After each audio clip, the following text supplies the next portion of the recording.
sudah ada Perda nomor 2 tahun 2019 tentang pelestarian adat istiadat dan seni budaya Lampung. Jadi artinya salah satunya adalah bagaimana pemerintah punya kepentingan besar dalam hal pertama melindungi, kemudian melestarikan, kemudian keberlanjutan dari nilai-nilai keadatan yang kita punya. Juga kita mengangkat tari ngigel. Tari ngigel. Karnaval tari ngigel. Jadi bentuknya di gelaran budaya lah itu. Nah itu antusiasnya luar biasa. Karena sebagaimana kita ketahui penduduk Bandar Lampung ini heterogen kan. Betul. Makanya yang tari ngigel itu juga antusiasnya bukan hanya orang Lampung. Iya, saya dengar itu 10.000 orang. 10.000 orang. Alhamdulillah. Menari bersama itu luar biasa. Luar biasa. Itu kan ada yang latihan, ada yang ikut-ikutan kan. Dia dari kecamatan mana sekedar ikut juga karena dia posisi ada di lapangan itu, ada di tempat itu. Jadi itulah ada yang dia latihan, mungkin dia tahu gitu kan gimana sih ngigel itu. Ada yang nggak, yang ngikut ya yang nggak latihan. Gitu. Pemerintah kota mungkin bisa membangun namanya kampung budaya, kampung tua. Misalnya kita sebut saja di sini ada Negeri Olok Gading, kita sebut saja. Atau Kampung Raja Basa, atau Kedamaian, atau Langkapura. Di situ masih ada rumah-rumah tua yang kita jaga. Kemudian adatnya kita bikin. Nanti festival-festival budaya kita lakukan di situ seminggu sekali. Jadi wisatawan kalau datang ke Lampung bisa kita ajak nigol di situ mungkin dan lain-lain di situ di bawah. Tentu saja di bawah koordinasi penyimbang atau tokoh adat. Melalui perda ini adalah menjadi kepentingan dan kewajiban dari pemerintah daerah untuk bersinergi dan bersama-sama dengan para penyimbang, para perwati, para lembaga organ yang fokus terhadap budaya untuk punya komitmen bersama. Untuk mendorong budaya-budaya ini tadi untuk menjaga dan melestarikan ini.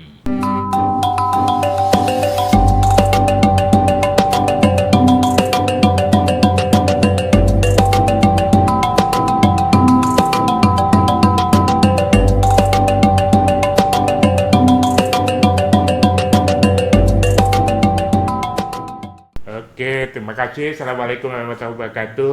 Kami pun. Ya pun. Nah, kita jumpa lagi malam ini dengan dua tamu yang spesial. Yang pertama adalah Kepala Dinas Pariwisata Kota Bandar Lampung, Assalamualaikum. Pak Adiansyah. Kemudian yang kedua ini bersama kita ini juga beliau adalah tokoh muda yang juga cukup mengamati kebijakan publik di Kota Bandar Lampung ini. Ini ada Dinda Dr. Yusdianto yang juga akademisi Unila. Terima kasih. Selamat malam Dinda. Selamat malam. Assalamualaikum. Selamat malam Pak Kadis. Oke, malam ini kita akan coba ngobrol-ngobrol dengan Pak Kadis dan juga Dinda Yusdianto terkait dengan topik bagaimana kita mengangkat pariwisata di Kota Bandar Lampung, khususnya bagaimana kita mendorong potensi-potensi budaya yang ada. Jadi kita ketahui bahwa Provinsi Lampung ini dikenal sebagai provinsi yang memang memiliki keindahan alam cukup baik. Kita punya bentang laut yang cukup panjang, kita punya pegunungan di Kota Bandar Lampung ini. Ya jujur juga kita melihat bahwa pariwisata kota ini cukup berkembang cukup pesat ya. Tiap Sabtu Minggu wisatawan dari Palembang, Jakarta ramai sekali deh ke sini ya.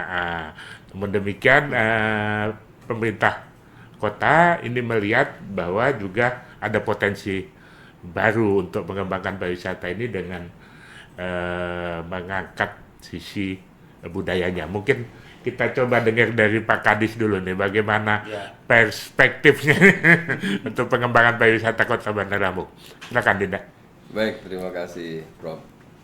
Jadi bicara pariwisata kan, sebagaimana kita tahu pariwisata ini luas. Di situ ada wisata alam, kemudian kulinernya, ya, betul. akomodasinya, betul. Kemudian ada lagi kita mengembangkan kota MICE ya, untuk pertemuan skala besar kita sudah siap. Nah, ada lagi yang potensi yang memang kita belum begitu intens untuk ngangkatnya, itu di ininya budaya. Okay. Jadi sebenarnya budaya kita kan sebagaimana kita ketahui itu banyak ya budaya yang bisa kita angkat gitu kan. Dan kalau kita bicara gedung, kita bicara hotel, mungkin di tempat lain juga banyak gitu ya. Terus kalau kita bicara alam, ya itulah tadi, di alam juga banyak tempat lain juga. Tapi memang alhamdulillah kita juga topografi kita untuk Bandar Lampung itu cukup bagus ya, indah. Kita ada laut, ada daratan, kemudian ada perbukitan, pegunungan. Jadi kita bisa lihat pemandangan, view yang bagus menghadap ke laut dan ke kota Bandar Lampung itu dari ketinggian, gitu kan. Nah, ada juga yang kalau kita ini tadi yang untuk dari budayanya, karena budaya ini adalah karakter, ya. Satu daerah memiliki budaya, ya. Mungkin tidak sama dengan yang pasti lain, unik kan? Dia. Ada keunikan sendiri gitu kan. Nah, oleh karena itu keunikan itulah kearifan lokal ya. Kita angkat gitu kan, yang ada di Lampung. Kota Bandar Lampung ini Kota Bandar Lampung ininya. Nah, ada beberapa kali kita mengadakan event itu, baik itu kuliner maupun budayanya, ya, yang memang kental nuansa Lampungnya kita angkat. Ya, maka kita juga ada seruitnya pernah kita juga itu rekor muri juga tuh. Betul, bahkan pernah durian juga, makan durian juga, gitu kan. Kemudian baru-baru ini kita tahu juga ada muri Skubal. Ya kan? Skubal terbesar gitu. Sebenarnya itu ingin memperkenalkan kepada masyarakat ini loh. Kuliner khas Lampung. Jadi terbesar itu sebenarnya terbesar dan terpanjang. Iya, 25 meter 25 meter ya. Jadi 25 cm diameternya, panjangnya 25 meter. Ya ini filosofinya tahunnya 2025 gitu kan. Nah, kita kemarin baru-baru ini juga kita mengangkat tari ngigel. Tari ngigel. Karnaval tari ngigel. Jadi bentuknya di gelaran budaya lah itu. Nah, itu antusiasnya luar biasa. Karena sebagaimana kita ketahui, penduduk Bandar Lampung ini heterogen kan. Betul. Makanya yang tari nigel itu juga antusiasnya bukan hanya orang Lampung. Iya, saya dengar itu 10.000 orang. 10.000 orang, alhamdulillah. Menari bersama itu luar biasa. Luar biasa. Masyarakat Bandar Lampung bergembira. Itu kan ada yang latihan, ada yang ikut-ikutan kan. Dia dari kecamatan mana, sekedar ikut juga karena dia posisi ada di lapangan itu, ada di tempat itu. Jadi itulah, ada yang dia latihan, mungkin dia tahu gitu kan, gimana sih ngigel itu. Ada yang ngikut aja yang nggak latihan gitu, karena di tempat umum kan gitu. Iya betul.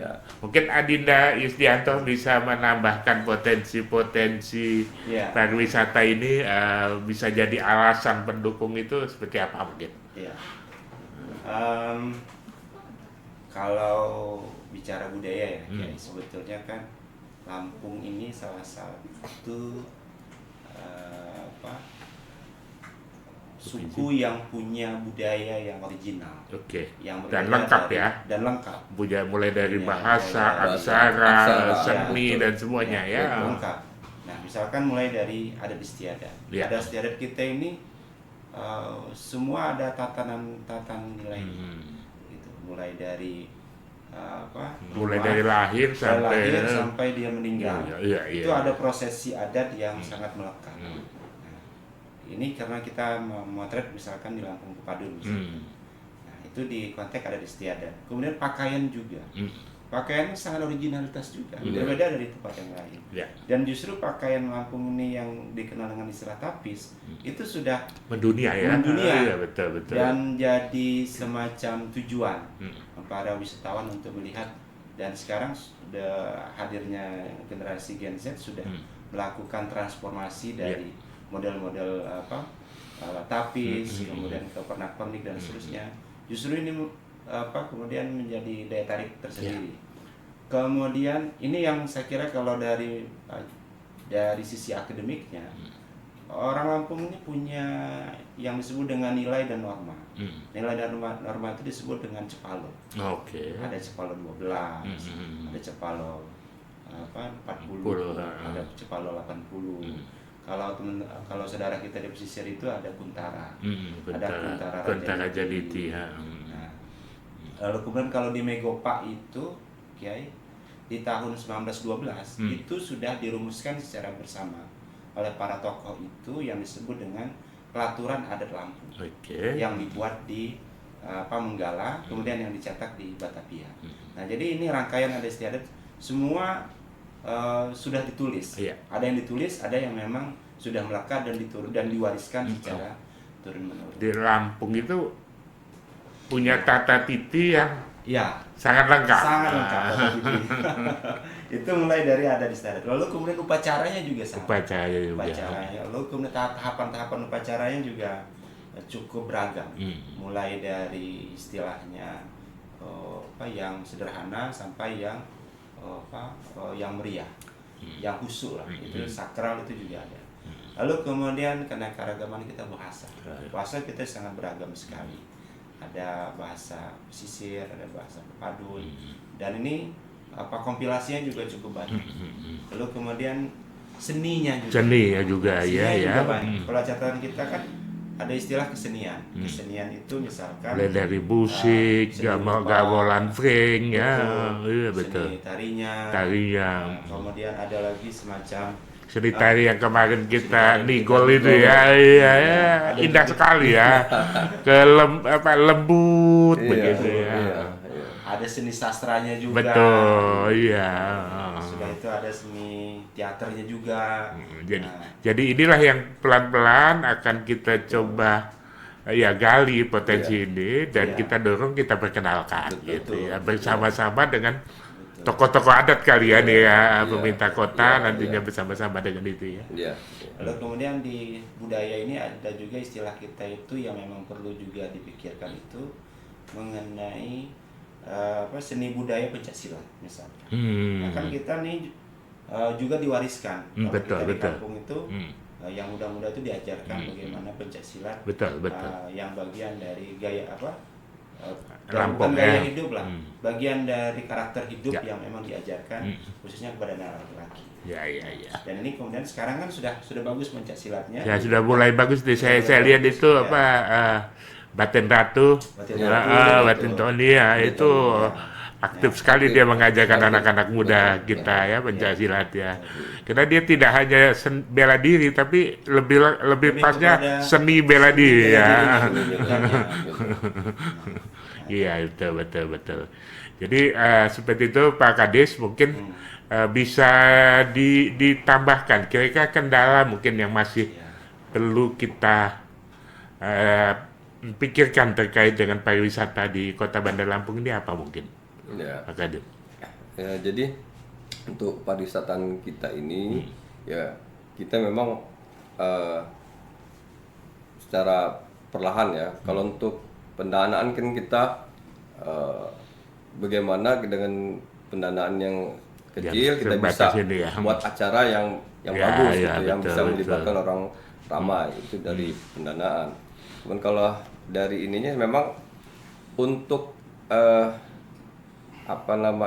penduduknya sendiri sebagaimana kita ketahui di Bandar Lampung kan heterogen sekali betul. Jadi untuk yang memang menguasai yang memang paham itu kita juga kadang-kadang karena udah jarang acara adat di Bandar Lampung ini betul. ya kan bisa jadi mungkin untuk acara-acara budaya itu ya. Itu bisa 10 tahun nggak sekali. Betul. Dan bahkan mungkin ada banyak juga yang di Lampung juga nggak tahu. Ya, gitu. Jadi oleh karena itu kita mungkin ada memang orang Lampung sendiri nggak paham. Betul. Apa itu ngigel, apa itu yang lain gitu kan. Apalagi yang memang bukan aslinya penduduk di Lampung gitu kan. Dan untuk itu kita mulai kita mengenalkan ya. Satu kita menggali itu, kemudian kita mengenalkan sebagai juga untuk edukasi juga. Betul.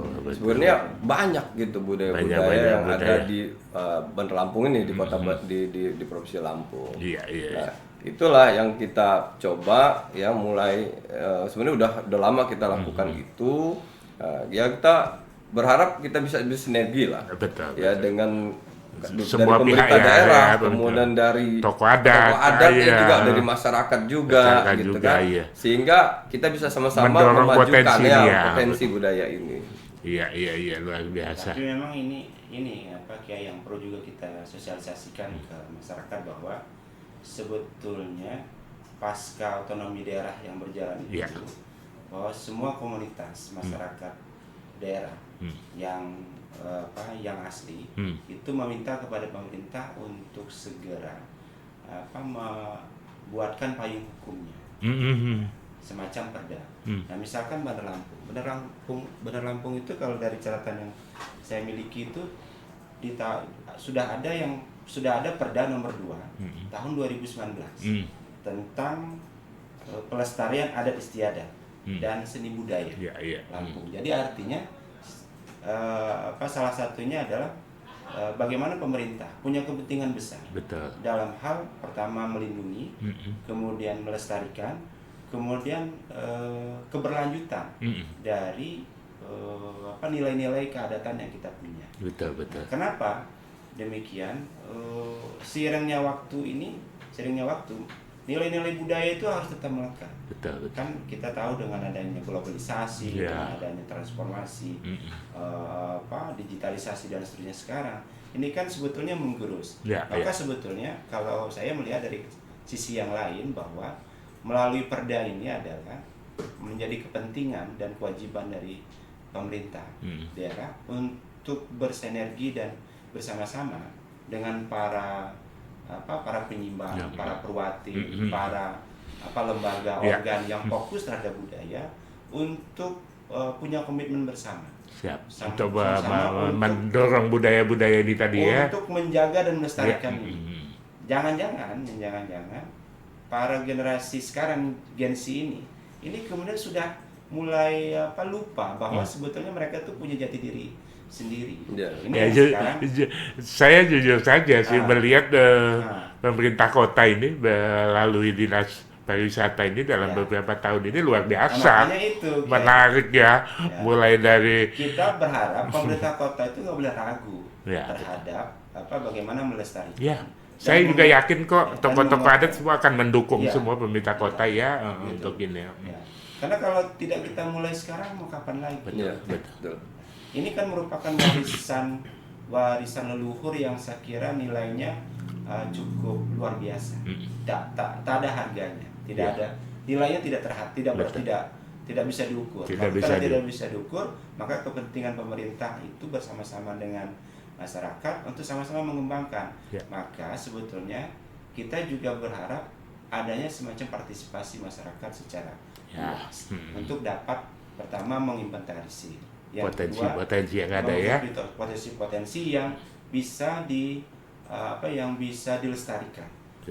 Apa saja hal-hal yang kemudian menjadi daya tarik orang. Betul. Kan kita tahu di sektor pariwisata sekarang di Lampung kan salah satu destinasi yang menjadi kunjungan. Luar biasa banyaknya.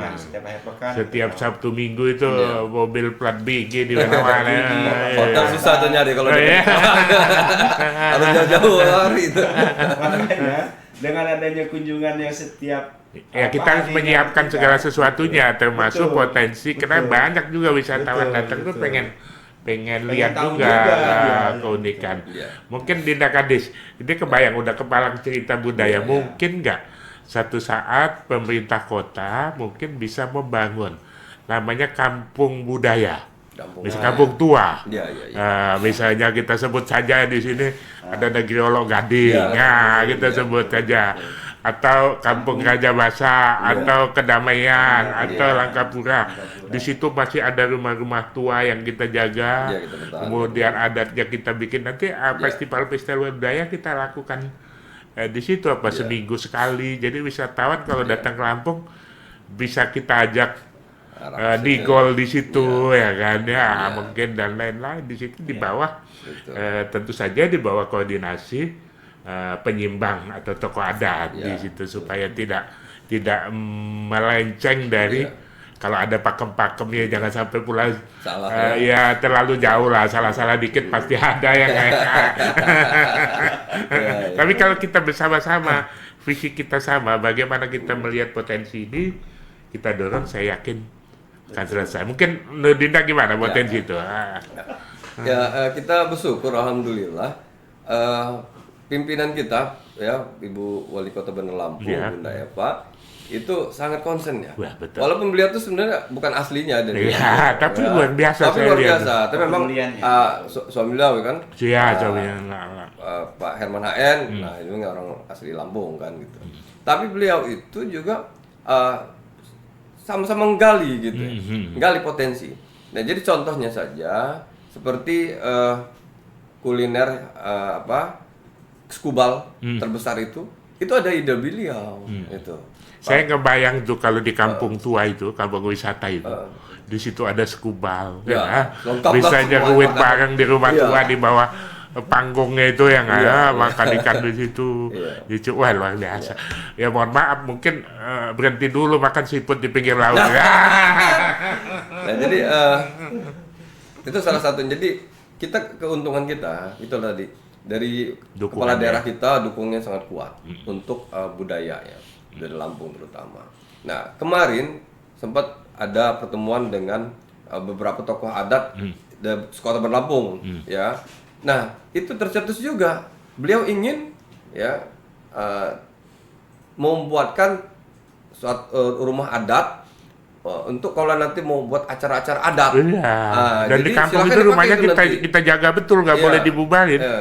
Rumah tua di situ.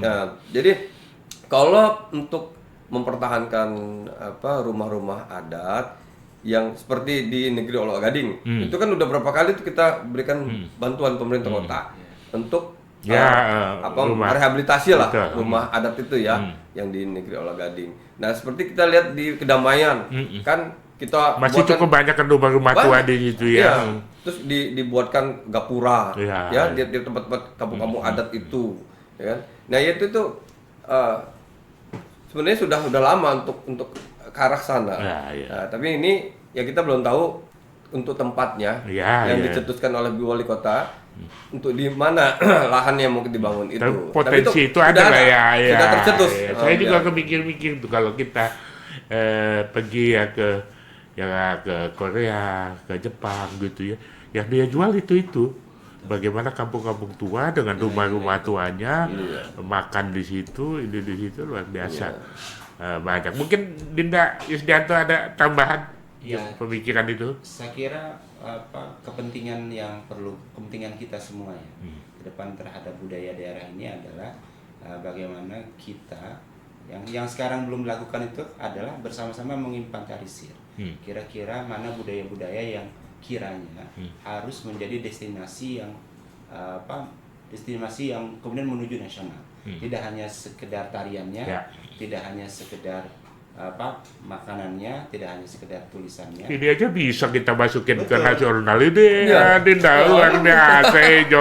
Ejo kalau kata Lampung juara bang kita coba dulu Dinda.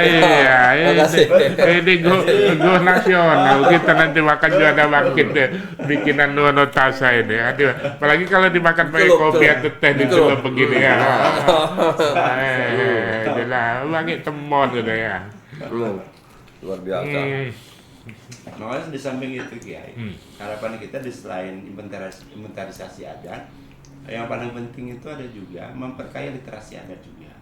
Betul. Perkaya literasi itu misalkan beberapa historical daerah itu juga harus kita perkaya. Misalkan Bandar Lampung, misalkan gagasan Pak Kadis. Jadi saya dengar sudah mulai dilakukan oleh Dinas Pariwisata ya, membuat cerita tentang Sumur Putri, cerita tentang sudah itu cerita mengenai Krakatau. Cukup luar biasa. Wisatawan pasti pengen tahu itu apa ceritanya ya. Makanya waktu itu kita sampaikan kepada Ibu Wali terkait dengan pentingnya 1000 wajah Bandar Lampung itu. 1000 wajah Bandar Lampung itu kan memotret terkait dengan aktivitas masyarakat, termasuk aktivitas ekonominya, kemudian termasuk potensi wisatanya. Jadi orang datang di sebuah gedung itu, ya Bang ya, nanti orang sudah melihat tuh, oh ini yang pesisir kita di sini nih, dengan 1000 wajah itu. Kemudian potensi misalkan Sumur Putri kita seperti ini nih, jadi bisa dilihat secara visual terlebih dahulu. Jadi melakukan transformasi modernisasi. Kalau perlu didorong seperti ini Pak Kadis, anak-anak SD kita jangan studi tour keluar kota. Kita mulai dulu anak SD harus studi tour di tempat-tempat wisata yang ada di Bandar Lampung. Museum yang ada di Bandar Lampung. Jangan sampai dia sudah ke Singapura, ke museum kita jangan pernah ya. Nah ini. Itu udah kita lakukan dengan kerjasama dengan Dinas Pendidikan. Selain kita ngajak tamasya, ke rekreasi di tempat destinasi kita juga melakukan bersih-bersih bersama di Sumur Putri gitu. Itu kita lakukan. Menarik sekali tadi yang ini kan. Jadi kita hybrid offline dengan online. Jadi kita bisa bikin film tentang Sumur Putri, di-zoomkan ke sebuah SD yang ada di Bandar Lampung. Ini ide yang menurut saya Dinda Isdianto tadi untuk memvisualisasi, karena tidak mungkin kalau semuanya kita ajak kan, mungkin bisa kita bikin seperti itu. Makanya sebetulnya literasinya kita sampai kepada keinginan kunjungan masyarakat luar ke Lampung itu dia sudah menggunakan teknologi sebagai cara untuk memotret, sehingga dia nggak perlu lagi datang ke beberapa daerah, misalkan ke Kecamatan Sukarame, nggak perlu lagi datang ke Kecamatan misalkan Teluk Betung Barat gitu. Jadi di satu tempat dia sudah bisa melihat destinasi kita, nanti beberapa tempat yang memang kita berikan fasilitas oleh pemerintah. Virtual tourism. Nah, virtual tourism. Wah, keren itu ini ya. Jadi walaupun kita nggak datang ke sana, tapi dengan visual tuh udah kita dia udah tahu dulu. Atau kalaupun dia mau ke sana dia udah lihat dulu. Saya wawai, saya kedoy jo katanya. Ada yang pergi ke situ kan. Ketika dia sudah menarik saya wawai, baru dia datang. Iya, ke sana. Nah, guide tournya sudah siap di sana. Aduh, ada asik bener kalau cerita. Termasuk yang kita lupa itu adalah pemerintah kota tuh sudah sukses memindahkan ini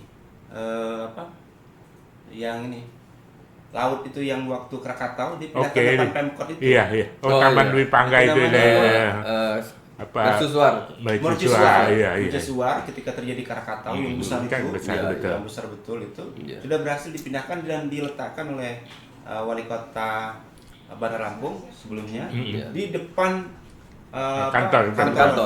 Dan itu bisa menjadi cerita yang heroik. Iya, betul.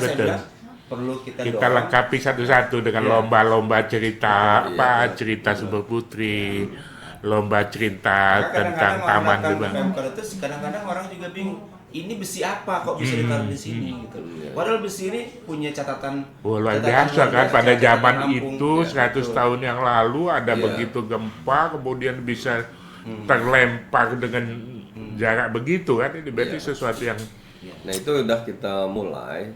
Kalau sepertinya kita di Sumur Putri itu ada legenda di situ. Kan Sumur Putri itu ada sebuah sumur, ya dia itu nggak pernah kering tuh. Walaupun musim kemarau, dan dia juga airnya panas. Ceritanya nggak serem kan ya? Nggak serem. Jadi cerita itu kalau saya bisa. Iya, silakan diceritain dulu. Pada zaman dahulu itu, ya ada seorang putri, ya, terus dia itu berhubungan berkenalan lah dengan seorang pria itu. Tapi tidak disetujui oleh orang tuanya. Nah, kemudian dia menuju ke arah sumur putri itu. Ya. Kemudian menangis di situ. Nah, air matanya itu nggak berhenti. Oh, itu yang jadi cikal bakal jadi mata air di situ ya. Ya kan? Nah, dan itu cerita itu sudah kita buat Sainek di sana. Ada Sainek. Jadi orang berkunjung sana dan dengan lihat tulisan kita, Sainek di sana bisa berfoto-foto. Di sana ya cukup menarik ke Sainek yang kita buat. Ada ceritanya itu tadi, gitu. Jadi memang banyak yang mandi di sana, bahkan banyak dari orang luar provinsi Lampung. Ya. Yang mandi di sana itu nggak ngerti kita. Ya, jembatan mungkin, merah itu. Tapi memang ada yang bilang juga mandi di situ itu bisa awet muda. Alam lah gitu kan. Alam mungkin. Tapi ya ini, tapi orang gimana? Mau datang ke situ kan biasa ya. Ya kalau kita lihat di Bali contohnya, di tempat mandian yang di Tapak Siring itu. Nah, kita lihat kan di situ mandinya secara bergiliran tuh. Harus dari lubang 1, kemudian lubang 2. Nah, di lubang 1 ini bergiliran dong. Panjang ke belakang kan, antri. Nah, kenapa mesti lubang 1, lubang 2, lubang 3? Coba kita lihat di mana sumber air itu. Kita lari ke belakang. Sumber airnya satu kolam. Ngapain? Ya ini mohon maaf, bukan kita mau ini. Artinya inilah pariwisata. Inilah pariwisata. Bagaimana membawa wisatawan itu ya. Dari awalnya dari kepercayaan masing-masing menguat, ya kan? Karena di sana kan kental untuk itu. Ya akhirnya dipercaya. Betul. Saya jadi ingat ini cerita tentang Pak Homad, Bandar Lampung ini. Nah, menurut ceritanya dulu katanya di Pahoman itu ada orang Belanda, namanya Pak Hopman. Tinggal di daerah arah ke Enggal situ. Jadi setiap kali orang naik mobil bilang mau kemana? Mau ke rumahnya Pak Hopman. Karena Pak Hopman terus, akhirnya mau ke Pak Homan. Walau alam itu betul atau tidak, tapi narasinya menjadi jelas, menjadi menarik buat masyarakat. Saya ingat sama terngiang di saya, itu salah satu kepala daerah lah di kita itu. Dia bilang begini, kita buatkan saja, kita satu pulau itu pulau kosong, kita isi sama orang-orang kerdil di sana, taruh berapa orang kerdil sana. Nah, sudah itu kita namakan pulau ini Pulau Kerdil. Pulau Kutukan Dewa. Pulau Kutukan Dewa. Loh, tapi masuk akal. Oke, dalam setahun sampai 10 tahun itu orang masih bisa-bisanya si A aja gitu. Tapi selanjutnya orang udah percaya itu. Iya, betul. Sudah karena yang kecil-kecil punya anak kecil lagi, banyak lagi kecil-kecil ya. Udah hilang kan yang udah bias. Melawan orang percaya itu. Nah, ini satu karakter yang memang kelebihannya itu kalau kita sudah memiliki itu, dipercaya itu tadi. Jadi memang pariwisata itu bagaimana kita menjualnya apalagi terkait dengan kuliner, cerita rakyat dan lain. Kemarin ada tamu datang ke sini. Itu dari Egypt dan dari Madagaskar. Saya ceritakan, kita sama-sama belajar di sini, belajar masak kue ketimus kata kita itu, kalau itu lemet. Saya ceritakan apa di balik ketimus itu ya. Ketimus itu dibuat dari singkong, dikasih gula. Kenapa begitu? Karena singkong itu nanti rasanya lengket-lengket begitu. Sehingga diharapkan orang yang makan kue ketimus ini bisa melengketkan keluarganya dan mendapatkan kemanisan-kemanisan hidup, gitu. Nah, begitu juga saya ceritakan tentang kue bangkit kita ini, Dinda. Saya bilang kue bangkit ini kue kebanggaan orang Lampung. Kenapa? Karena kue ini dibuat dari kelapa dan gula. Nah, kita tahu kelapa itu adalah tumbuhan yang semuanya bisa dimanfaatkan, mulai dari akar sampai ke daun. Nah, jadi ini orang yang makan kue ini itu diharapkan bisa bermanfaat bagi banyak orang dan juga hidupnya juga manis. Jadi itu kan doa. Itu doa yang baik-baik kan. Kita maka saya bilang tadi ada yang serem-serem enggak juga gitu. Bagus-bagus gitu. Mungkin ditambahkan Dianto. Ya, jadi saya kira kan terkait dengan urusan pariwisata ini kan yang perlu kita ingatkan itu mengenai bagaimana pemerintah itu dengan Perda nomor 2 tahun 2019 itu ya untuk terus-menerus giat untuk meningkat, giat dalam hal melestarikan event-event adat lah yang saya kira bisa dihadirkan, bisa disuguhkan sehingga menambah literasi lah, menambah visualisasi, menambah informasi terhadap orang lain yang datang di Lampung. Nah, kan harapannya gini, kan kita kan di beberapa tempat itu kan tumbuh secara ekonomi. Nah, tumbuhnya itu saya kira harus dibarengi dengan nilai-nilai keadaan itu. Misalkan seni kita yang paling populer itu kan misalkan musiknya. Musik ya. Musiknya. Di mana ada satu tempat malam bisa dengerin musik Lampung ya. Atau di kantor-kantor kita mungkin bisa beberapa waktu bisa mungkin musik bisa atau mulai pelan-pelan hari tertentu belajar bahasa Lampung gitu ya. Atau kan ada peraturan gubernur di zaman Pak Gubernur sebelumnya itu ada semacam kegiatan ngopi pagi hari Jumat. Ngopi pagi Jumat.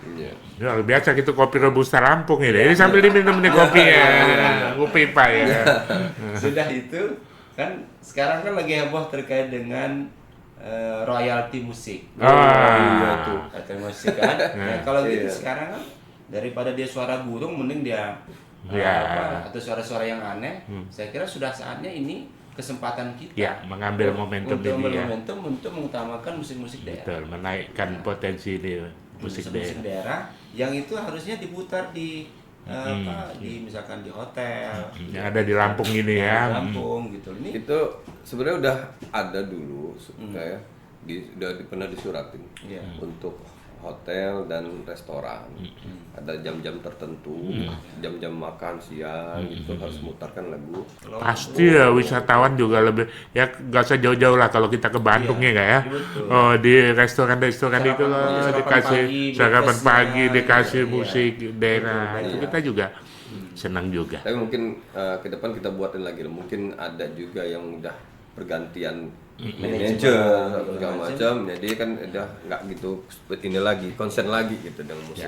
Oke, Dinda Kadis, yang terakhir ini mungkin kita diskusi salah satu elemen penting dari pariwisata adalah bagaimana wisatawan itu kan pulang bawa oleh-oleh, bawa oleh-oleh. Nah ini Lampung kan sebetulnya sudah ada di Gang PU itu ya, kalau saya lihat itu sentra UMKM.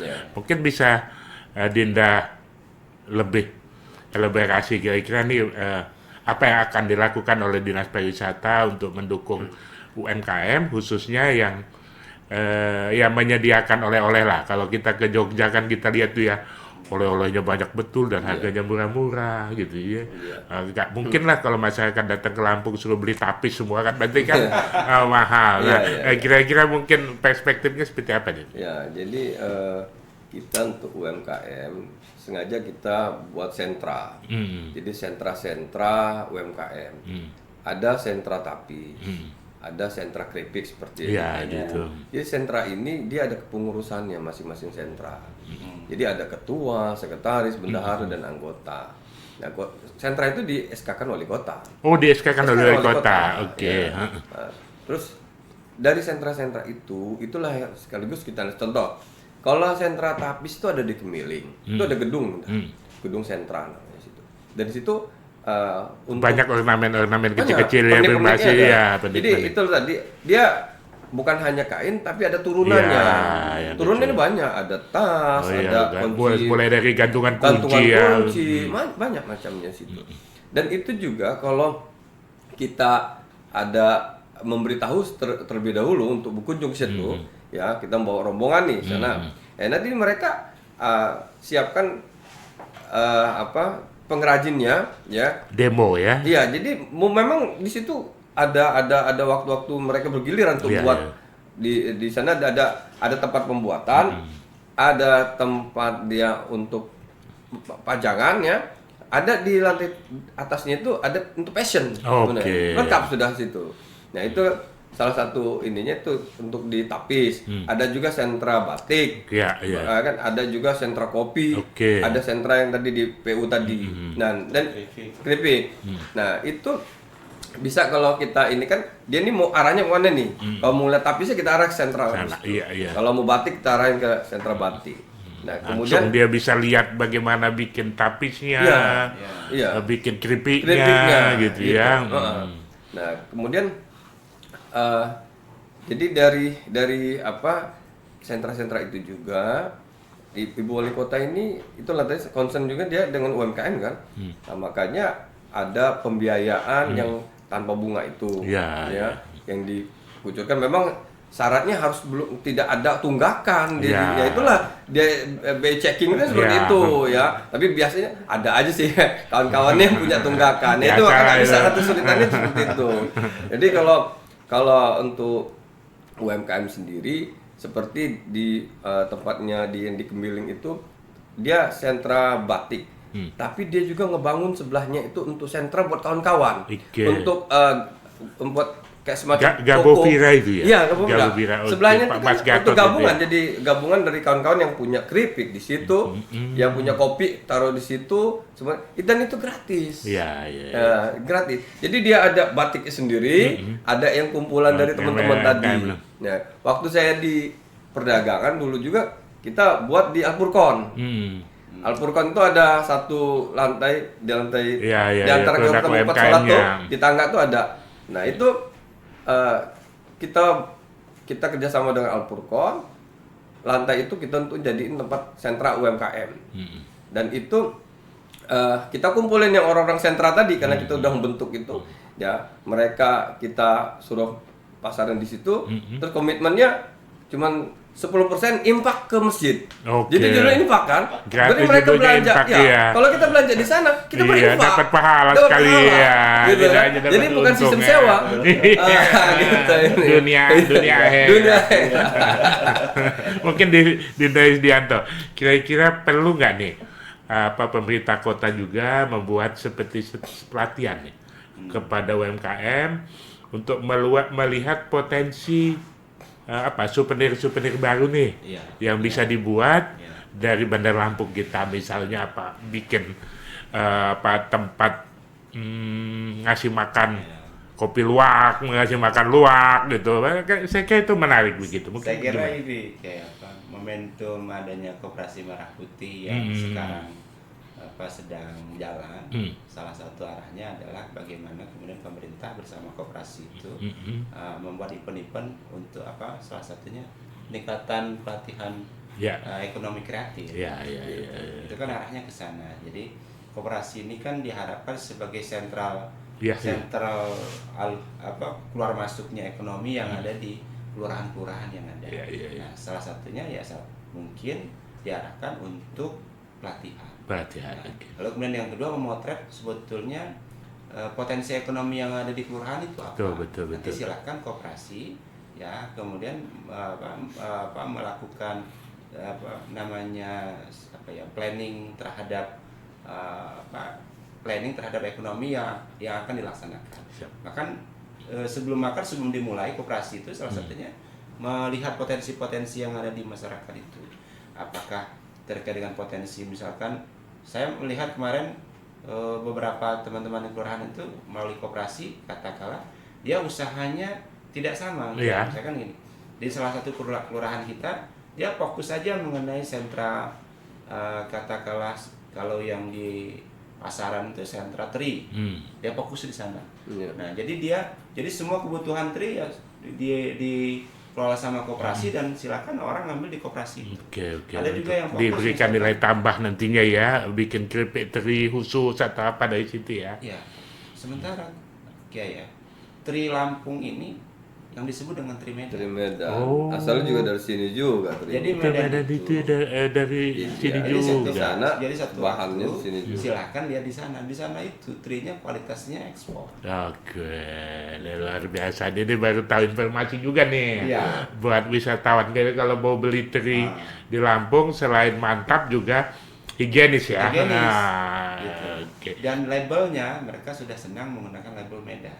Terus sebetulnya labelnya Lampung. Dan ini yang saya kira perlu kita sama-sama mempopulerkan. Sebetulnya teri kita itu memang kualitasnya sangat bersih, sangat bagus, dan memang bersaing di skala pasar. Gitu. Dan satu lagi, Dinda Kadis, dari Yanto, saya melihat kita di Bandar Lampung ini punya SMK yang unik. Saya tahu ada SMK 5. Yaitu dia punya jurusan, ada kria kayu, kria tekstil. Yang di Sukabumi. Iya, yang di Sukabumi ada kria besi. Dan saya melihat juga produk-produk yang dihasilkan oleh siswa-siswa di sini, saya kira sangat potensi. Jadi sangat potensi untuk kita dorong menjadi supaya kita di Bandar Lampung. Wah, ini kalau cerita pariwisata ini memang kayaknya nanti nggak bisa habis ini ya. Karena memang menarik sekali ya. Jadi apalagi kita melihat pemerintah kota juga semangat ya mendukung peningkatan potensi pariwisata kita. Saya kira itu. Mungkin ada yang mau ditambahkan lagi, Dinda? Saya kira cukup.